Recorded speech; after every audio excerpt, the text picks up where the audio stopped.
A PhD is so much more than just the highest academic degree you can get. It's this transformative and honestly pretty misunderstood journey.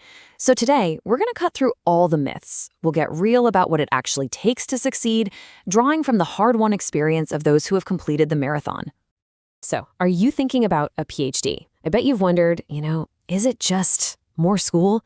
Is it some golden ticket to a dream job? Well, the answer's, they're not that simple. And trust me, the misconceptions are everywhere. So let's really dig in and separate the myths from the reality. Okay, so here's our game plan for today. We're going to cover 5 key milestones. First up, is a PhD really for you? Then we'll get into the reality of the grind. After that, we'll talk about your supervisor, your guide through it all. Then we'll figure out what it means to actually craft your contribution. And finally, we'll see why the journey itself might be the real prize, not just the degree. All right, section 1. Is a PhD for you? This is all about the mindset you need before you even think about starting this academic mountain climb. It really all starts with understanding what a PhD is, and maybe even more importantly, what it is not. Let's get one thing straight. A PhD is not just more school, okay? It's a super deep dive, and it has to be fueled by a genuine passion. And you can forget that myth of the lone genius. This path, it's all about disciplined, hard work. That matters way more than just raw intelligence. It's a specialized calling, and hey, it's totally okay if it's not for everyone. So what does it take? What's the right mix of traits? Well, think of it this way. Deep passion and being pretty smart, that's just the entry fee. That gets you in the door.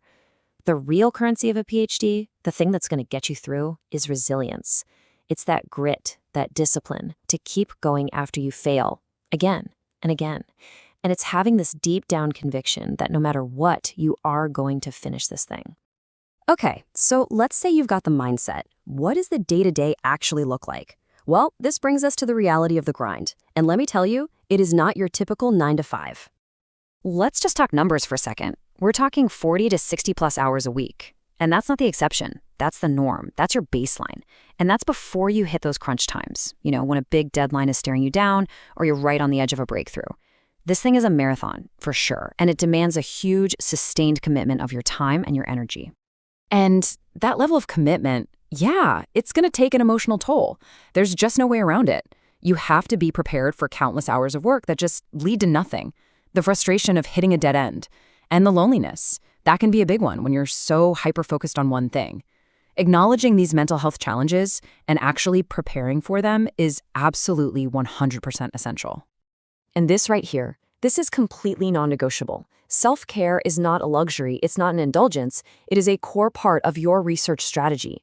Things like eating well, getting some exercise, meditation, these are not breaks from your work, they are what makes the work possible.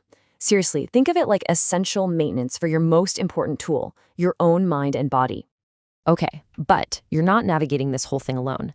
The single most important relationship you're going to have is with your supervisor. And believe me, this relationship can absolutely make or break your entire PhD experience. So it is so crucial to get this role straight in your head from the beginning. Your supervisor is your mentor, they're your guide, they are not your friend, and they're not your enemy. Their job is to point you in the right direction, but the actual work, that is all on you. Getting that professional boundary clear from day one is the key to a healthy, productive relationship. Independence. That is the key word here. The whole point of this mentorship is to build you up as an independent researcher.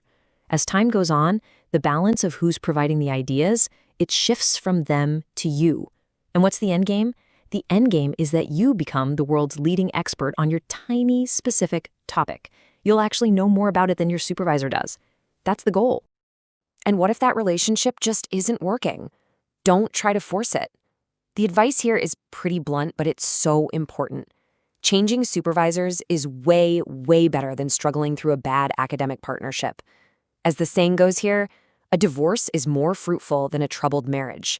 You got to take that seriously. All right, so with the right guidance in place, your focus can finally shift to the work itself. And this brings us right to the heart of the PhD. Crafting your unique contribution. So what does PhD level work actually look like? The main idea here is simple: quality over quantity.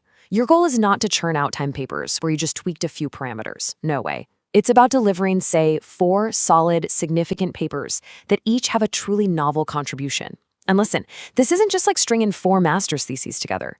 It's a single, unified, doctoral-level argument.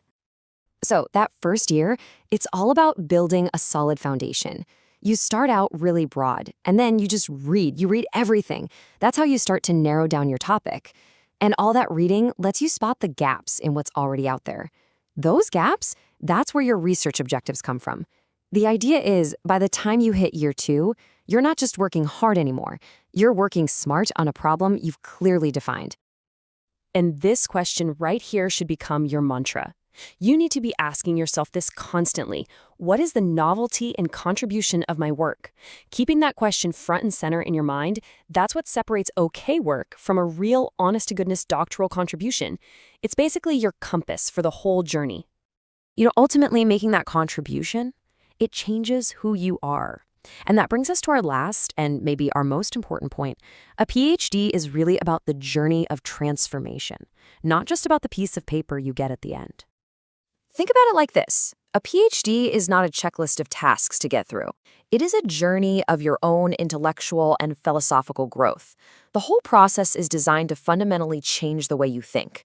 It turns you from someone who just consumes knowledge into someone who actually creates it. And to get through this journey successfully, you're gonna need a few key virtues. Humility is a big one because it lets you learn from people who are better than you. Compassion and empathy, those help you learn from everyone around you. The key is finding that sweet spot, right? You have to avoid the arrogance that shuts you off from learning, but also avoid that inferiority complex that stops you from even trying. At the end of the day, your only focus should be on doing your absolute best work. And here's one of the toughest but most important lessons you'll learn. Every single PhD journey is unique. You have got to avoid the trap of comparing yourself and your progress to anyone else. It's pointless. You are the master of your own ship. So focus on your own course, stay steady, and be confident in the direction you're headed. Because in the end, the real reward for all that hard work and all that grit, it isn't just 3 letters after your name. It's the person you become along the way. A PhD is a deep, therapeutic, personal journey of self-development and self-discovery. And that transformation, that's a reward that's going to last you a lifetime.